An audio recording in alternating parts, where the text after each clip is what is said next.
Well, what I want to talk about today is how the Earth is getting greener. It's a subject I've got interested in the last few weeks and months. There's some really interesting new research on how quite literally the planet is getting greener as we speak. And there are reasons why that's happening. And it's not in spite of the technological growth and economic development that we're experiencing. It's because of it. And that's what I think is so interesting about it. About 20 years ago, a man named Charles Keeling, who discovered the increase in carbon dioxide in the atmosphere, or at least he measured the increase in carbon dioxide in the atmosphere for the first time, he noticed something about 20 years ago, which was that the amplitude of change of the carbon dioxide graph was increasing. In other words, in the northern summer, the carbon dioxide level fell, and when the winter it went up again, and this change was growing. So not only was more carbon dioxide coming into the atmosphere every winter, more was going out of it every summer. And he was a bit puzzled by that. You can understand why more is coming into the atmosphere because of industry and so on, but why is more going out of it every summer as well? You know, why is it going up and down more? And the answer he came up with is there's probably more green vegetation on the planet. And everyone said, don't be ridiculous, the Earth's being devastated by human activity, so there's less green vegetation.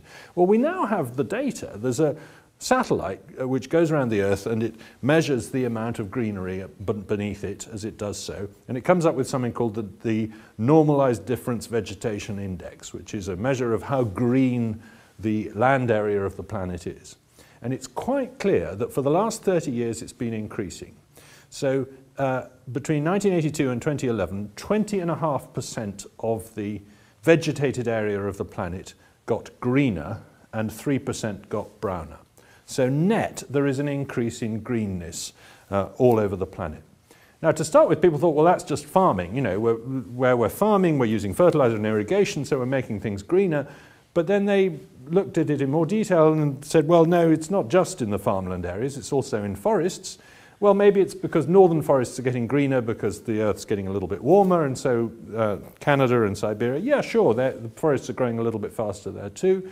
And then they thought, well, maybe it's also nitrogen fertilizer, we're using more fertilizer. Well, that has a bit of an effect, but it turns out that some of the fastest greening is happening in places like the Amazon and the middle of Africa, where there's very little nitrogen fertilizer available, and where it's not because the climate's got warmer, because the climate's not changed much there, and it's anyway quite warm enough.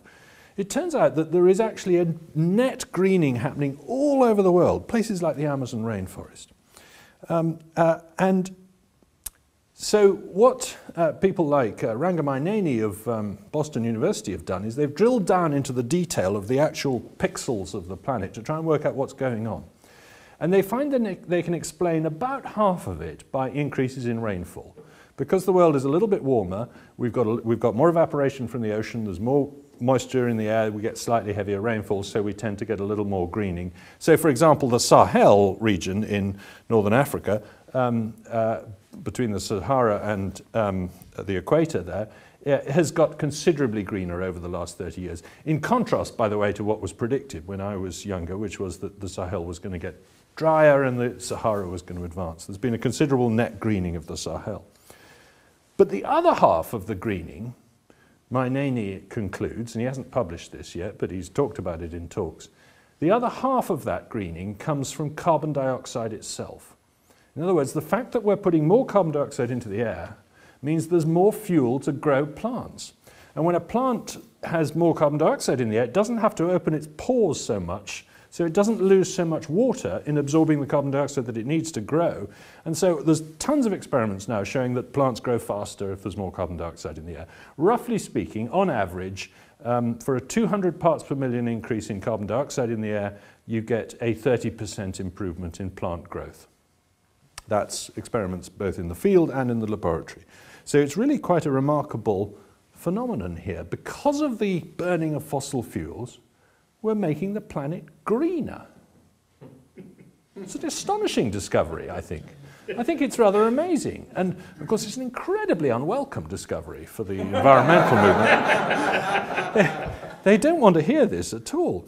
And how is it possible? I mean, after all, weren't we supposed to be devastating the planet? The population has doubled in my lifetime. The population of the world has doubled. We're about 7 billion people. We were about 3.5 billion when I was born. It's not all my fault, but it has increased. And of course, and during that time, instead of getting poor and miserable and hungry like we were told, actually we're getting considerably better fed and healthier. We're living 30% longer on average than when I was born. And we've got 25% more food per head than when I was born.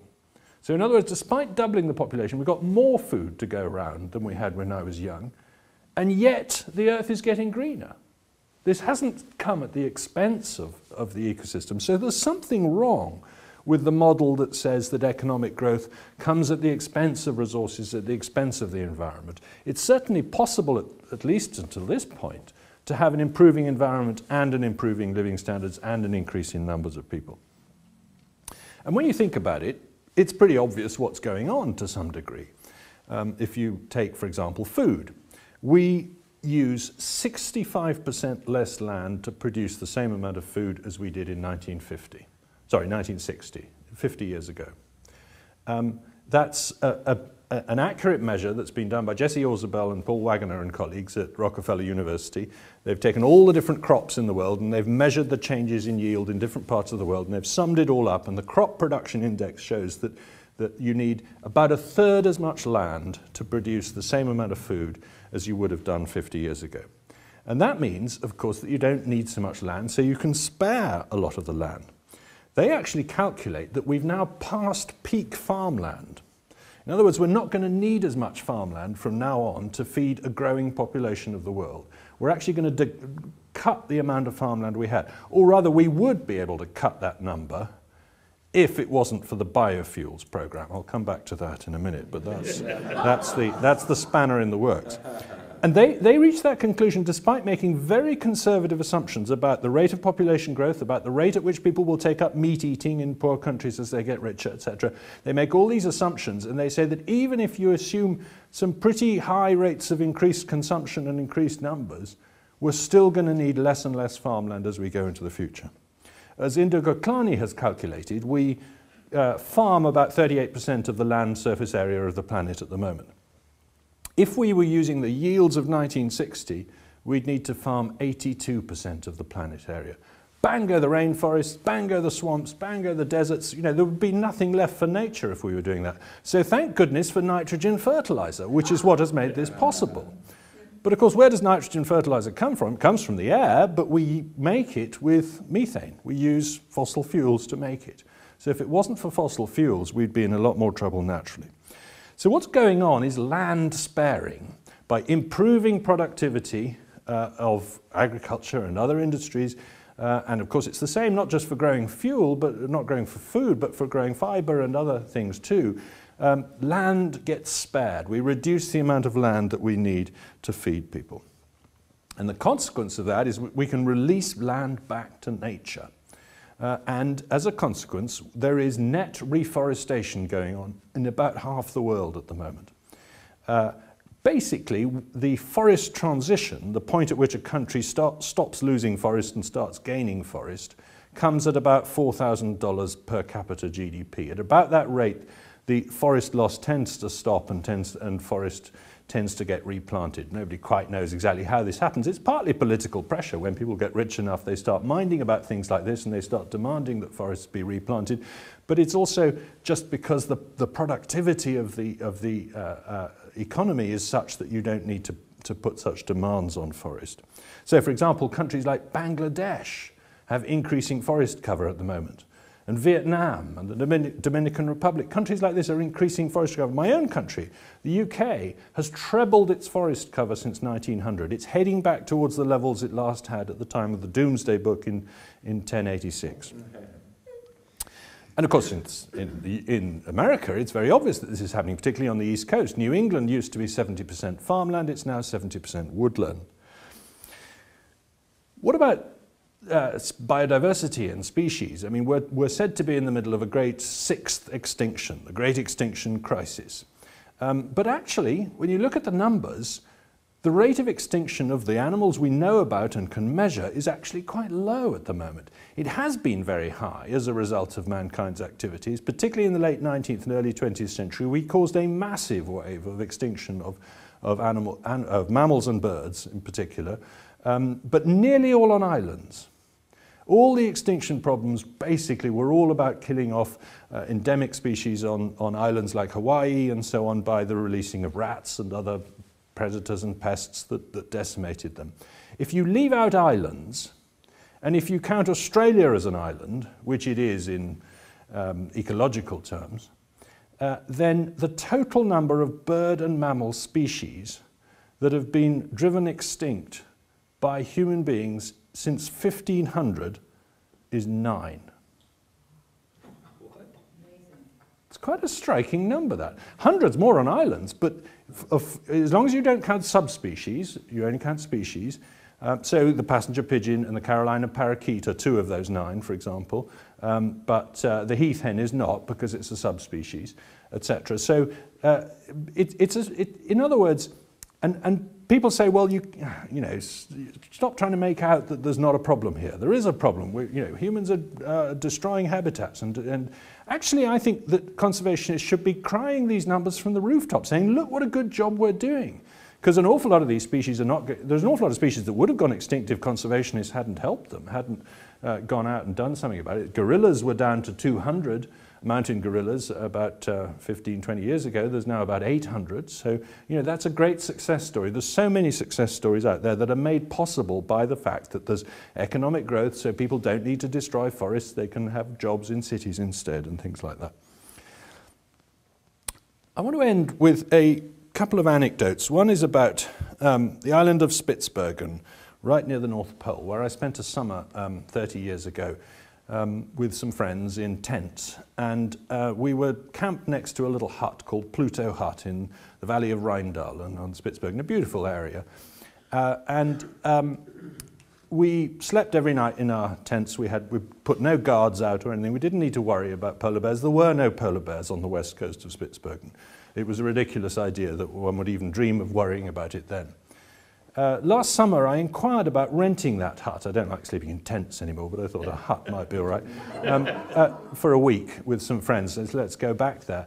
And I was told, no, you can't use that hut anymore. It's been destroyed by the bears.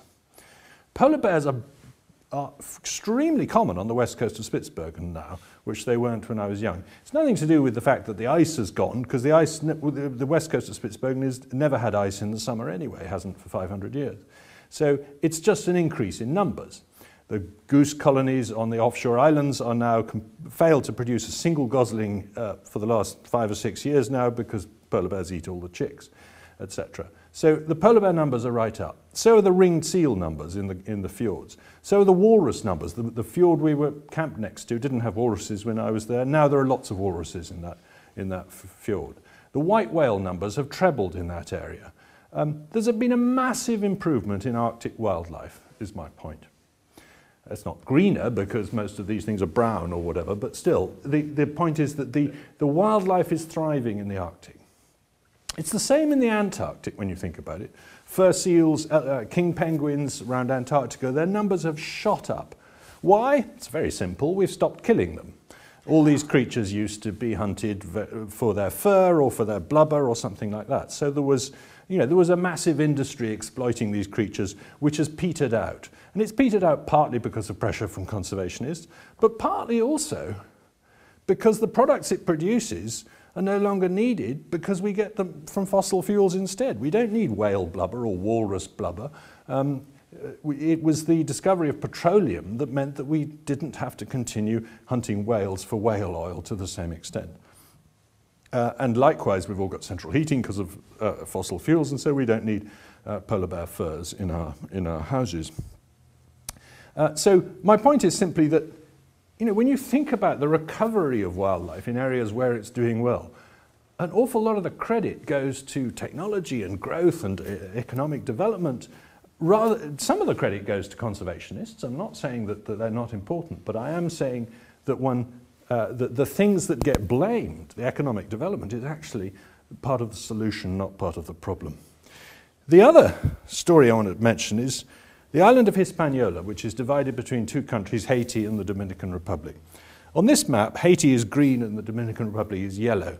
That's the wrong way round, actually, because if you were to look at a satellite photograph of those two countries, Haiti is brown, the Dominican Republic is green. The border stands out like a sore thumb on satellite photographs. Why is that? It's because Haiti relies on renewable energy. Haiti fuels not just its domestic economy, but its industrial economy using charcoal. Basically, it's 98% deforested because everybody's using wood for every day for the main fuel for the entire country. The Dominican Republic imports fossil fuels. And it subsidizes propane as a cooking fuel so that people won't go out into the forest and cut down trees to cook over. So in other words, it's the fossil fuels that are sparing the forest in the Dominican Republic. The Dominican Republic forest is increasing. The remarkable thing about fossil fuels, when you think about it, is that when we use them, no other animal is deprived of its livelihood. In other words, we're not pinching them. No other animal wants to eat coal or oil or gas. If you cut down a tree to burn it, you're depriving a woodpecker of its life. Or if you kill a whale, you're depriving a killer whale of its livelihood. A lot of these renewable energy sources we're competing with wildlife for it. The great thing about fossil fuels is you're not competing with wildlife. Which brings me to bioenergy. At the moment, we're diverting about 5% of the world's grain crop into motor fuel, to run cars instead of to feed people. That's saving about 0.6% of the world's oil use. It's cutting our oil use by about 0.6%, which is trivial. It's having very little impact on our use of oil. But it's having an enormous impact on the price of food. As we know, food prices have doubled in the last couple of years, and that's almost entirely because of this diversion of 40% of America's maize crop, for example, into biofuel. And that is driving up hunger, and it's causing starvation, there's no question about it. People are being tipped into malnutrition and even death by this policy. And it's encouraging the destruction of rainforest, because by putting up the price of food, it encourages people to cut down rainforest and plant food instead. It's happening either to plant fuel, like palm oil in Southeast Asia, or to plant food instead. So this policy, and Britain, by the way, is pursuing a policy of trying to encourage the burning of wood to produce electricity. We're setting up wood-fired power stations all over the country. And at the rate we're going, within 5 years, we will have enough wood-burning capacity that is roughly 5 times the total amount of wood we can produce in the country. So we'll be importing 80% of it. Quite a lot of it, some of it's coming from California already. There's wood products being shipped from California to northern England to be burned for green energy. A, it produces more carbon dioxide than coal, particularly if you ship it halfway across the world. B, it's being pinched from woodpeckers in California. I simply don't understand how people think that this is good for the planet. So, my argument is simply that the planet, surprisingly, is getting greener at the moment. It's getting greener because of carbon dioxide, because of climate change, because of the fact that we're needing less land to produce our food. And that greening is actually good news, and it's not happening in spite of what we do in terms of economic development. It's happening because of economic development. Thank you.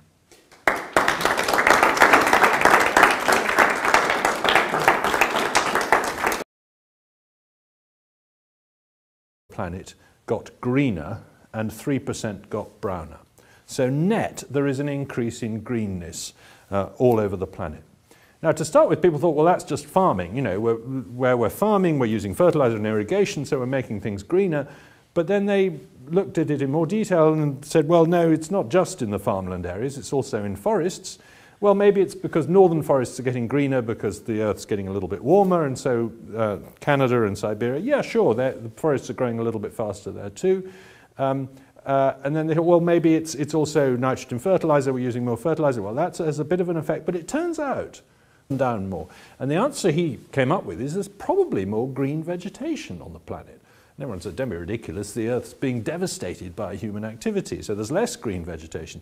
Well, we now have the data. There's a satellite which goes around the Earth and it measures the amount of greenery beneath it as it does so, and it comes up with something called the Normalized Difference Vegetation Index, which is a measure of how green the land area of the planet is.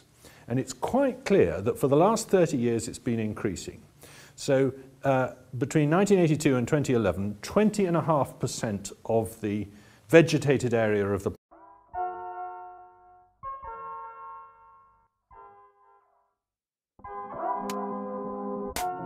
Well, what I want to talk about today is how the Earth is getting greener. It's a subject I've got interested in the last few weeks and months. There's some really interesting new research on how quite literally the planet is getting greener as we speak. And there are reasons why that's happening. And it's not in spite of the technological growth and economic development that we're experiencing. It's because of it. And that's what I think is so interesting about it. About 20 years ago, a man named Charles Keeling, who discovered the increase in carbon dioxide in the atmosphere, or at least he measured the increase in carbon dioxide in the atmosphere for the first time, he noticed something about 20 years ago, which was that the amplitude of change of the carbon dioxide graph was increasing. In other words, in the northern summer, the carbon dioxide level fell, and when the winter it went up again, and this change was growing. So not only was more carbon dioxide coming into the atmosphere every winter, more was going out of it every summer. And he was a bit puzzled by that. You can understand why more's coming into the atmosphere because of industry and so on, but why is more going out of it every summer as well? You know, why is it going up? But some of the fastest greening is happening in places like the Amazon and the middle of Africa, where there's very little nitrogen fertilizer available, and where it's not because the climate's got warmer, because the climate's not changed much there, and it's anyway quite warm enough. It turns out that there is actually a net greening happening all over the world, places like the Amazon rainforest. And so what people like Rangamai of Boston University have done is they've drilled down into the detail of the actual pixels of the planet to try and work out what's going on. And they find that they can explain about half of it